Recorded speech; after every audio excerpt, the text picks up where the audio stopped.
Hey guys, what's up? It's Rick, back with another video. Today's video is gonna be a little different. I'm doing a story time while I play Dress to Impress. So, sit back and relax. Story number 1.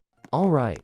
So this story is about a teacher we'll call Miss Florence. She was my English teacher back in high school.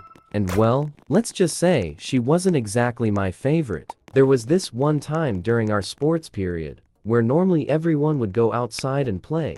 But honestly, some days I just wasn't in the mood. So I'd hang back and chat with a friend of mine, let's call her Sabrina. Sabrina and I would just be talking, nothing serious. Anyway, Miss Florence catches us chatting, and instead of just telling me to go play, she scolds Sabrina, like she's the one causing trouble. And right after that, Sabrina starts ignoring me at school. She wouldn't even look at me. Fast forward a few days, and I'm at home with a fever, feeling pretty rough, and I get this random text from Sabrina that says, "I hate you." Out of nowhere, right? I was already feeling sick, so I'm thinking, what is her problem? But then she texts again, asking, "You feeling okay?" Like, what? She just said she hated me, and now she's checking on me? I didn't know what to think, so I might have texted her back something a little harsh. I was sick, and wasn't in the mood for mixed signals. Then, somehow, this turns into a full-blown fight. And not just between me and Sabrina, other girls in our friend group jump in. And suddenly, it's like I'm in this huge group chat argument. It was honestly ridiculous. In the end, Sabrina and I were still mad at each other, and who knows what's gonna happen between us. But if Miss Florence is watching this, just know, you kinda started all this. Not cool, Miss Florence. Anyway, that's the story. Story number 2. So, there was this teacher, let's call him Mr. Troy for the story. One day, after lunch, we all came back to class for history. It was the usual chaos after lunch, everyone talking and settling in. I was just trying to borrow a book from this guy named Jake. Just a quick ask for something to read. But then, Mr. Troy spots me, and for some reason, this other kid, who wasn't even talking to me, he was chatting with someone else. But out of the whole class of people talking, Mr. Troy just singles the two of us out. As I'm walking out, he smacks me on the head really hard. I'm pretty sure that's illegal. I was so mad, but just kept it in. Then he calls my parents after school and tells them I was disturbing the class and too talkative. I mean, seriously? The whole room was noisy, and he wasn't even teaching. After school, I texted my parents and told them everything, and they were like, "Oh, we're going to the principal about this on Monday, so yeah, Monday should be interesting." Oh, and by the way, this isn't the first time he's done stuff like this. Back in 5th grade, he used to smack other kids for no reason. So yeah, that's the story. Let's see what happens. Story number 3. So, there was this kid named Luca, one of those guys who could be a little clumsy sometimes, but everyone liked him. Anyway, one morning, we were all heading into the auditorium for assembly. It was just a typical day in 6th grade, and everyone was half awake, shuffling into the rows for the usual announcements and the pledge. Somehow, as we were getting settled, Luca tried to spit into his handkerchief. Don't ask me why he'd even need to spit right then, but instead, he accidentally spat on the floor of the auditorium. It was one of those moments where, as soon as he did it, you could tell he regretted it, but he just froze. No one else seemed to notice at first, but then our homeroom teacher, Miss Anderson, caught sight of it. Miss Anderson wasn't the type to let stuff slide,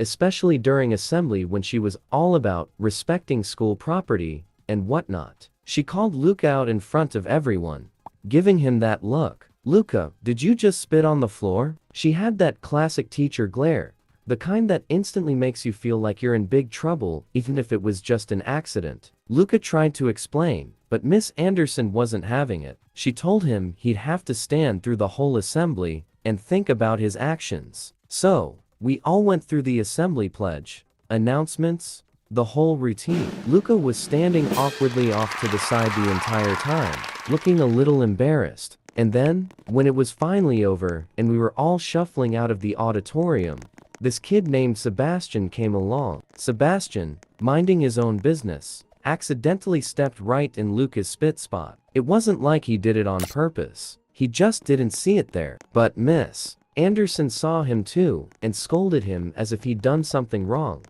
even though Sebastian had no clue what had happened. He looked confused, like, what did I do? Luca felt bad for him.